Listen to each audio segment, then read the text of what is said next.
Paul, first, any updates on Greer, Lundy, and Lusty? Yeah, I think the only question mark is Greer. We'll list him as day-to-day. The other guys are fine. They'll be on the ice tomorrow. We'll do a bit of an optional tomorrow, and then everybody out the next day. Obviously, there's a crazy building up there in Edmonton. You guys saw that last year. Starting the series on the road, how prepared are you for that this time around? Not all. Most of the guys in that room know exactly what to expect when they're in Rogers Place. There's a handful of places where experience helps you. You get to the final, or you get into any buildings that are passionate about the sport. I guess that's probably all 32 at some point, but it'll be loud. There's just enough men in that room that have been through it. Obviously, different team now than last year for both you guys and for Edmonton. But is there anything you can take from last year's series that carries over to now? I think both teams are pretty consistent with their identity and their style of play. I think they've made them. They're a year further into their program now, and so are we. They've had 3 great years. They just didn't get to the final 3 years ago, but they've long playoff runs. So it's just, I think they're better at what they do now, and we are as well. Paul, I think in Game 2, you guys will set a record for most games in a 3-year span. Rhino and Gus could also play more games than any individual in that span, and blah, blah, blah. You have raved every year at camp about how these guys come in and just absolutely crush the fitness test. I know that's not the end-all, be-all, but how much of being able to play this many games and log this many miles starts there? You physically don't survive it, I don't believe, unless you have the mental toughness to do it. So it's whether you're a little bit fitter than you were last year or a little under. That's not the important thing, is that we didn't see a 10% drop after year 1 to 2. Matter of fact, we saw a big jump really after our first year to our second year. And then you're going to get to a point where it's marginal returns, that if you get a 1% bump the year after, there's not 50% better to get. It's just not there anymore. So they have done all of the work in the summer. We played late the first year, you're devastated, but they found a way. That hunger that last year was the tell for me, that they came in, and it wasn't just the numbers. It was, you got a whole bunch of guys in there. The fitness tests actually don't matter in some ways. They're on the team, but they worked hard at the test because everybody else is working hard at the test, and they are proud of the work that they do. So that mental toughness to get into the gym after you've had 2 long runs is why they can endure, both teams can endure the physical challenges of now. Just to put it blunt, how hard is this to do? I mean, Montreal went to 10 in a row, but seasons were different and everything was different then. But to log, I mean, you guys are going to fly 70,000 something miles this year, which is insane, and play 100 something games again. Just how difficult is it from a mental standpoint to just keep getting up when you play every other day, it seems like? Well, I'll use the analogy of coaches need to get fired. The original idea was because you get the reset, right? You get some time off, some rest, and you come back. It's the opposite is true. You need to win. Because when you win, I will say we will have more energy for this series than any of the 3 prior. And that's been true, and I'm sure it's true of Edmonton as well. But the regular season was more of a grind for us this year than either of the 2 previous. Just because of and then in each round, it seemed a bigger build to excitement. Just because the light's at the end of the tunnel. There's no more than 7 games left of the season, no matter what. So you will see a new energy source from both teams in this series. Kind of feeding off of the energy source, that's something you've been saying, even before the season started, of you guys have been tapping into a different source of energy. Now that it is the light at the end of the tunnel, knowing that that's it, what is the energy now with the team, with you guys there in that locker room, knowing what's ahead against a team that's also just as hungry? It's also a bit, when you saw the celebrations kind of tell you maybe not where your fatigue level, but your understanding of the context of where you're at. So the first year was, that was an incredible accomplishment, making the playoffs and then to get there, right? So there's an emotional cost almost to the celebration. We had a long stretch, you had a bunch of guys beat up. This year was just a part of the path. It was a gate that you had to walk through. So when it was over the next day, it felt like a normal playoff day for us, right? There wasn't talking about the achievement. You're excited about it. It's something that you'll look back on and say that was pretty good, but nobody's burning energy off the excitement, right? There's no, having some experience over the last 3 years, this allows you to conserve some energy, not spend it on the emotion of winning a conference championship, which is a great thing, but it's not what we're here for. So we've been able to conserve as well. Paul, after the game the other night, you said this run has been life-changing, or you could listen to a little with that. No, I don't think so. I think I'll explain it to you this way. Your job as a coach, you have there's the X's and O's, the hockey and the structure, and you've got to then,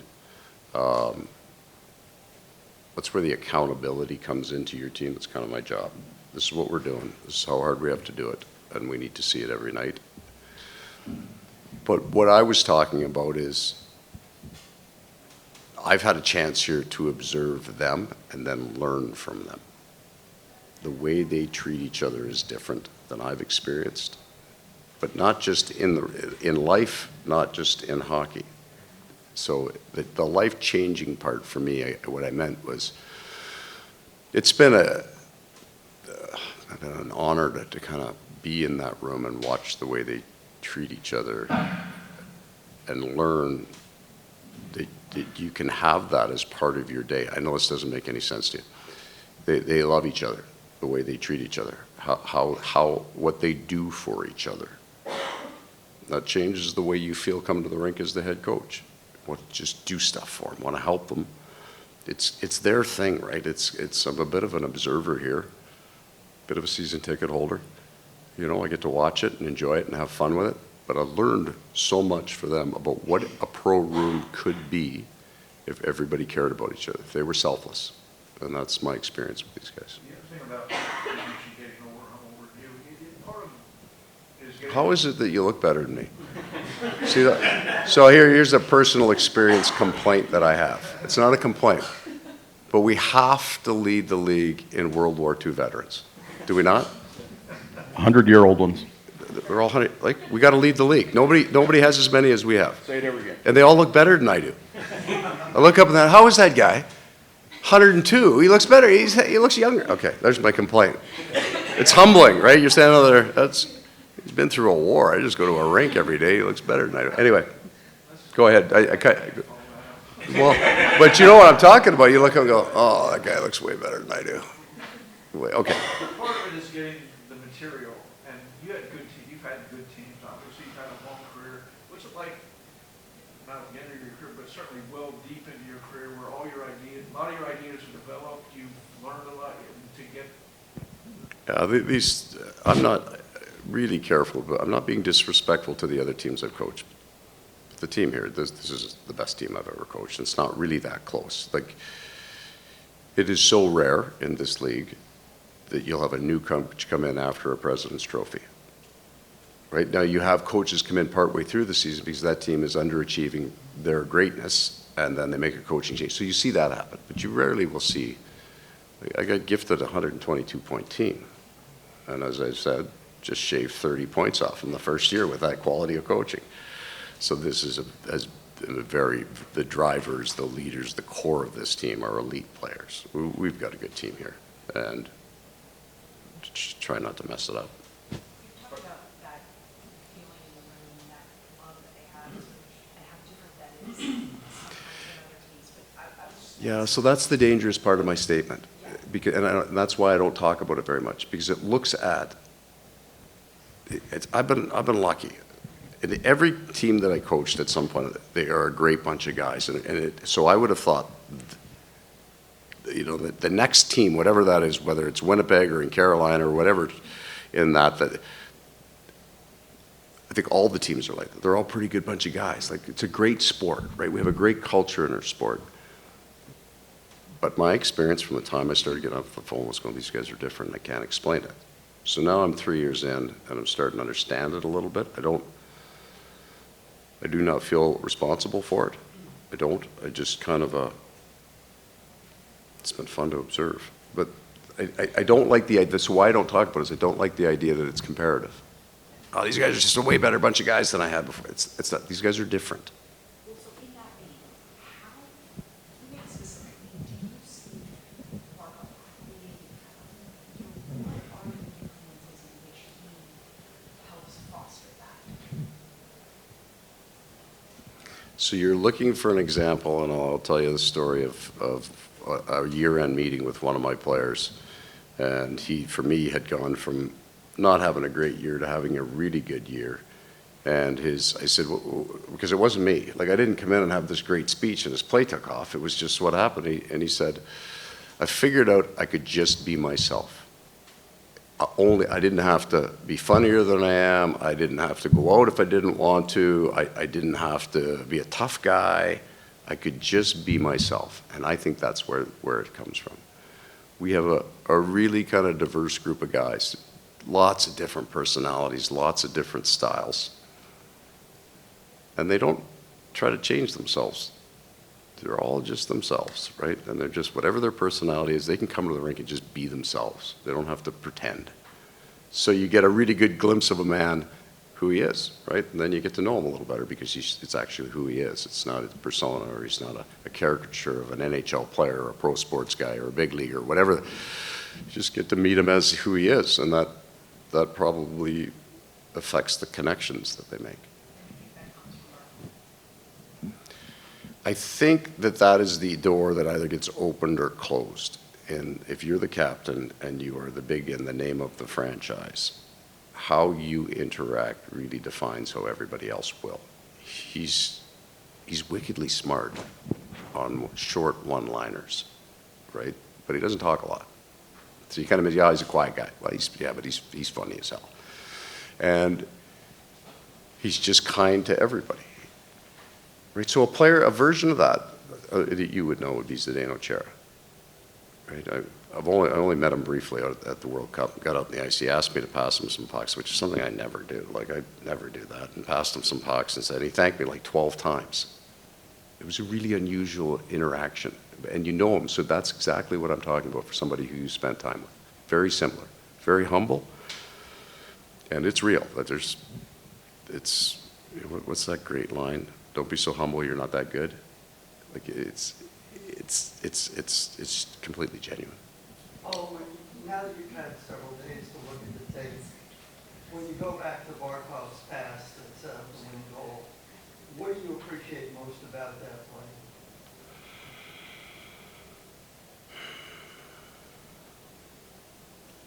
I think that's what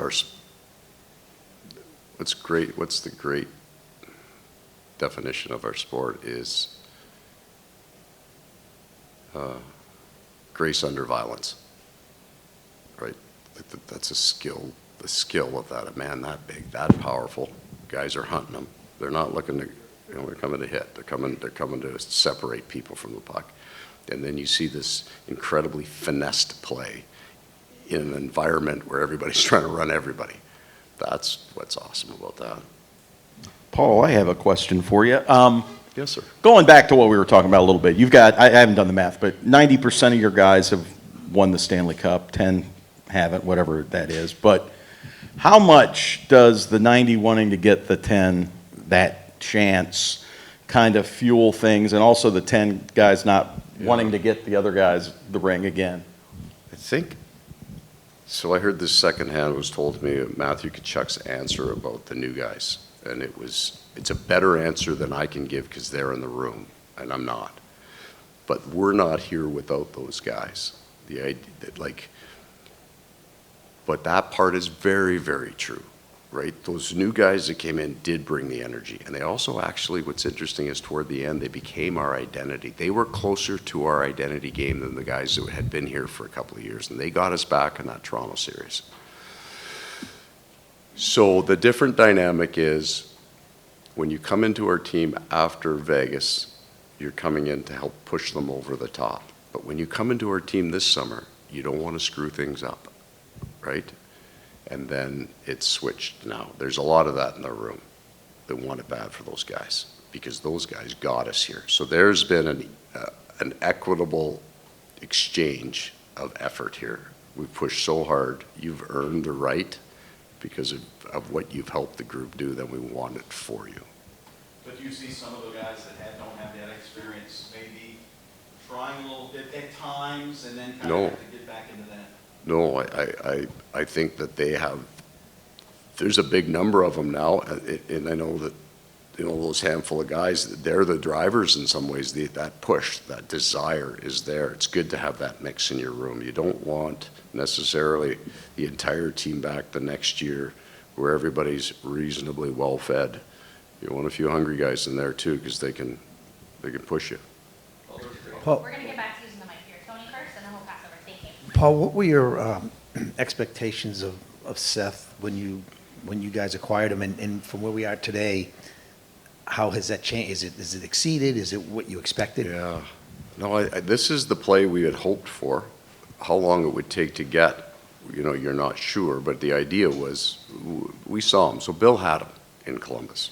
So and then we were division rivals in Winnipeg and played a 7-game series when he was very young, and he was dominant for us. And there's some great defensemen there, but we would get a lead on that team, and he was the guy we had a hard time getting a hold of because he could round the back of the net and could get up the ice and generate so much. And then life happens and change teams, and then he just played on a couple teams that were in a different development curve. They just weren't there yet. So we really believe that there's a lot there. The two guys, right, who had very similar NHL experiences, Aaron Ekblad and Seth Jones. And Aaron, both at Seth come in, and because they're such great skaters, when they come out of amateur hockey, they are point-producing elite offensive defensemen. And they're very good at it. But there's a whole other piece to their game they could be great at, maybe even better than they are offensively. But the pressure's on those men to put up points. They all get paid a lot. And so Seth was in that situation in Chicago that Aaron was in 7, 8, 9 years ago here, where there's a lot of pressure on those guys. They get paid a lot of money. They're point-producing defensemen. And that's what their game becomes, right? They hit the ice every night. They got to drive the play. They got to drive offense. And then there's a whole piece of their game that you never develop, or certainly is not appreciated. They both come into a team now where the back ends get a little better. We get a little more depth. They don't have to do it every night. So they can do other things. And then the people in the room really appreciate those other things. And then you kind of see them blossom because they don't lose the offense. It just doesn't be the thing they're trying to do every time they touch the puck. Nobody needs more motivation than playing the Stanley Cup final, but they have something inside you don't. They left last year's Stanley Cup final an incredibly disappointment. You guys were at the all-time high. Do you think that plays it all apart in their maybe a little more motivation or something inside that will drive them maybe more than it would the team that won last year when it's a rematch? I don't know that there's an advantage of let me say it, I've talked all year, but there's different energy sources, right? I can't measure which one's more powerful yet.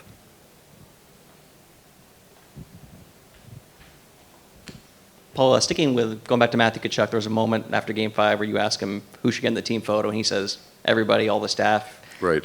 Just what does that mean, especially like Tim was saying? You guys have been at this as the whole group for 300 plus games here now. Yeah. For him to kind of get everyone together in that moment, because obviously it's a lot of the heroes behind the scenes there. So there's a story there, and it goes back 3 years. So the first one, when we were kind of on the ice, I only wanted the players in that picture. So I don't think that the players get enough time alone with each other. And that's why I feel so strongly about the handshake line. That's not my place. I didn't play. So the next year we win and we're getting together and Matthew says, everybody's in the picture. And that seemed right at that point because there are all these other guys, right? And it's almost more the trainers, the guys that, you'd say, I have to do the media, who don't get that time. So he did that last year, so there was no way we were changing from last year. Everybody's in, come on. But that'll give you a little glimpse into Matthew, right? He's very aware of all the people around him, that they all are made to feel special. And it's real, that's who he is. It's not like, hey, the right thing for me to do is make sure all these guys get in. It's, I really want all these people in this. I want to, we're connected like that. So it's not just a checklist of being a good person. Hey, I've got to make sure I go get that guy. And it's, I really want that person in here. I want them to feel what we feel because they're a part of this. It's real. You've talked before about the ease in which you took a 122-point team and turned it into 92. Yeah. Spectacular. I was shooting for 40 based on the December, January look we had going. When Matthew came here, I mean, he had huge numbers the first year, Yeah. but he was trending toward that 1.5 a game guy, tons of multi-point games, et cetera. The last 2 years, that hasn't been the case. To be Right. accepting of a different role at his age, what has that told you about Matthew? So I would describe it differently. It's not, we haven't changed his role. We've just asked the group to value certain things first. And if you want to go ahead and put 160 points up, you just go right ahead. We'll cheer you right through them. But that would go to the strength of the group is that Barkov will do all these hard things. It won't cheat the game for 10 more points. And that everybody else then starts to view the game that way. You can create offense in this league. I don't know that you can, if that's your mindset, that you can necessarily win doing it. But you will develop a lot of very expensive players who don't win very much. Thank you. Thanks very Okay, much, guys. Thank you, everyone.